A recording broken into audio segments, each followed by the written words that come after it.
These are 25 investment terms you must know in order not to feel left out next time when you're having discussion with your friends when it comes to investments. So make sure you follow through from the beginning to the end in order to understand everything investment. So the first term is called stock. When we talk about stock is a unit ownership of a company. So at the end of the day, if you tend to own a piece of a stock, meaning you are holding a piece of a company, and directly or indirectly you benefit from the company. The second one is called a shareholder.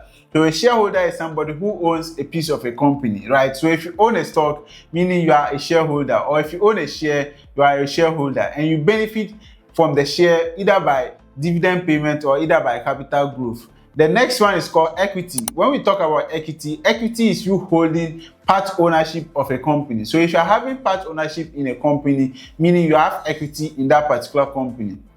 Broker. When we say broker is an intermediary between you and that of the market. So when you want to get any stock purchase, you need to pass through a broker, because individuals cannot go or get up and go to the stock exchange market in order to buy any stock or sell any stock. So at the end of the day, you need somebody to do that for you, and that particular person or the institution is what we call the brokers. The next one is asset. So assets are resources that brings value into your company. So at the end of the day, if you hold any resources that add value into that of a company, or any valuable resource of a company, is called an asset.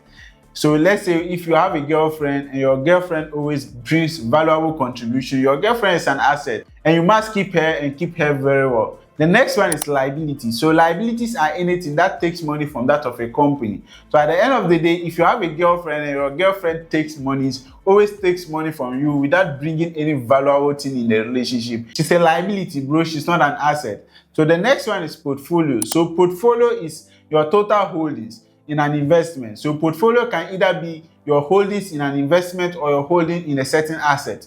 So let's say you can have a portfolio in that of a stock market, meaning this is the companies or the stocks you are holding in the stock market. So that is your portfolio. But when we say investment portfolio, it means the varieties of all your investments. It can include that of your stocks, it can include that of your crypto investments, your treasury bills or bonds, or even your physical businesses when it comes to your investment portfolio.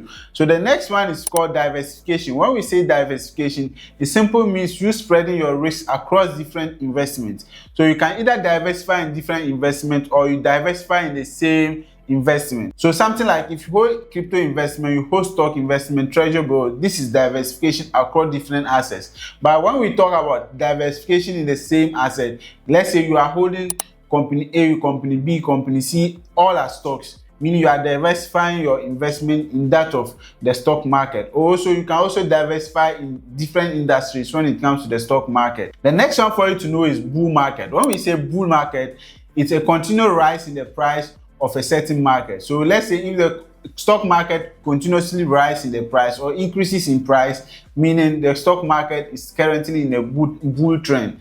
But when we say bear market is also the reverse of the bull market, meaning if the prices continue to decline, let's say over 20% or more, meaning we are in a bearish market. The next one too is market order. Market order is you buying any company shares at any price, and limit order is you setting a price to buy that particular company at that particular price. So when you get into the market, then you instantly place an order, then you execute, meaning you are executing a market order. But when you set a price, let's say you are buying at 15 cedis and it executes at that particular price, meaning your limit order has been able to go through. The next one is market capitalization. So market capitalization is the total value of a company in the stock market. We also call it market cap. So if you have a company, then you want to know the market value or the market capitalization, you just simply multiply the stock price by that of the outstanding shares in order to know the total value of the company. The next one is IPO. So when we say IPO is initial public offering. So initial public offer is when a company is first coming to be listed in the stock market. So the requirement is that they must issue out an initial public offer for a lot of people to subscribe to their shares before they are being listed in that of the stock market. So the next one is capital gains. So when we say capital gains, it's when you buy stock at a certain price and later on the price increase to a different price. So let's say you buy stock at 5 Ghana cedis and later on the price increase from 5 cedis to that of 10 or 20, meaning you've made some capital gains. The next one is dividends. dividends. So dividends is when a company makes profit and at the end of the day, they decide to give part of their profit to that of their shareholders. You remember we talked about shareholders at the beginning. So if you are a shareholder, one of the ways in which you can actually benefit from a company is called dividend payment. So they can give part of their dividend to that of their shareholders. The next one is investment. So investment is anything you put your money into or you bet your money into, expecting some returns from it. So if you invest in crypto, if you invest in the stock market, if you invest in physical business, meaning you are expecting some returns at the end of the day.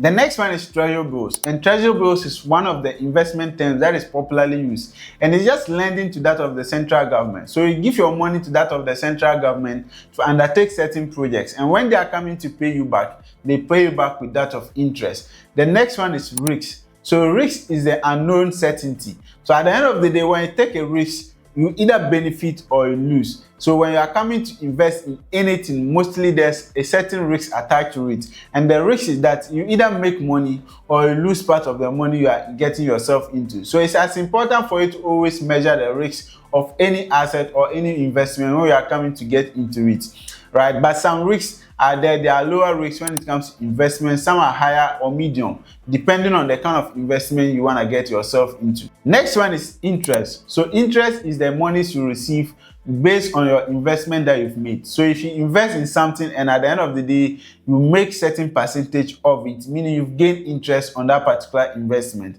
And the next one is earning per share. And earning per share simply means how much are you earning on each and every share you are holding with a company. And the next one is ETF.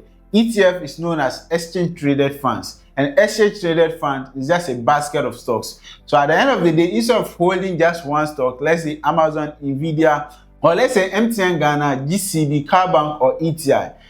With this, you are going to hold it as a basket. So you can hold either 50, 100, or even 200 as an exchange traded fund, meaning ETF. And ETF is one of the investments that a lot of people go into in order to preserve their money.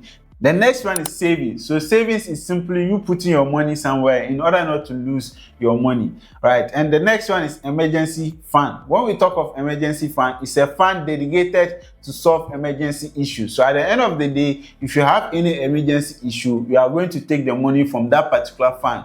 So you can have accidents, or maybe you are sick, or any other thing that has to do with emergency. You take money from that of your emergency fund to solve that problem.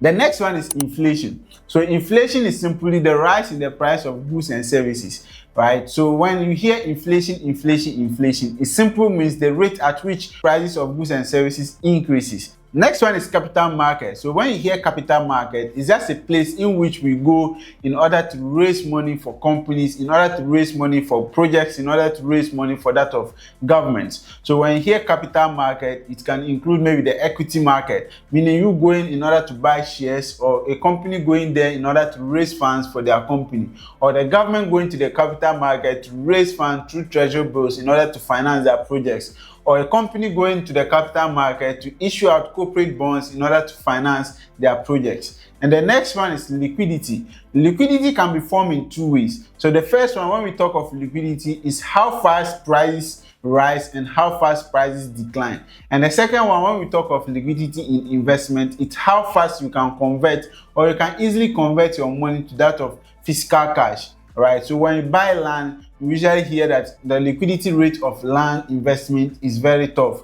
But when you invest in that of stock market, they tell you that the liquidity rate of stock market is medium. But when it comes to you investing or you saving your money, your liquidity rate when it comes to saving is very fast. Mutual fund is simple. A fund where a lot of investors come together to pool resources and dedicate it to a fund manager to go out there in order for him or in order for the fund manager to maximize the returns for everybody to benefit. Bonds is just lending to the central government, but here in a very long term, not a short term.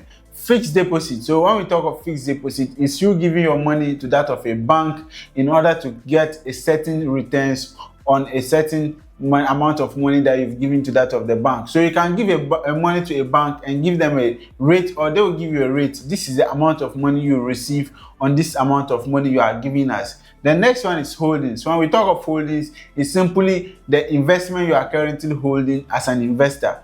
My name is Hamdawi. If you really like this video, kindly consider to subscribe, and also don't forget to hit on the like button for a lot of people to benefit. This is just 1 cent video, and let's meet at the top.